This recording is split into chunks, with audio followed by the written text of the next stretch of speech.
SSC 2026 পরীক্ষার্থীদের দিনাজপুর বোর্ডের পৌরনীতি ও নাগরিকতা প্রশ্নের সমাধান। এটা মূলত গ সেটের প্রশ্ন। তোমরা প্রশ্নের সাথে অ্যান্সার মিলিয়ে নাও এবং কে কত পেয়েছো কমেন্টসে জানাও।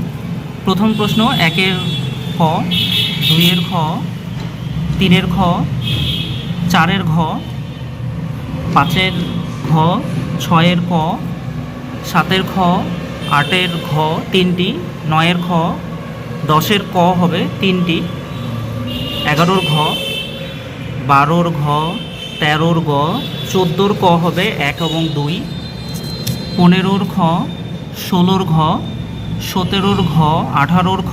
যদি কোনো প্রশ্নের সমাধান ভুল মনে হয় আমাদেরকে কমেন্টস করলে সেই প্রশ্নটা অ্যানালাইসিস করে আবার কমেন্টে রিপ্লাই দিয়ে দেবো। 19-এর গ, 20-এর খ, 21-এর ক, 22-এর ঘ, 23-এর ঘ, 24-এর গ, 25-এর ক, 26-এর খ, 27-এর ক, 28 এটা একটু সমস্যা মনে হচ্ছে, এটা আমরা কমেন্টসে দিয়ে দিচ্ছি। 29-এর ঘ, 30-এর বাংলাদেশ এবং ভারত দুইটার মধ্যে হতে পারে, এটা আমরা কমেন্টসে রিপ্লাই দিয়ে দিচ্ছি।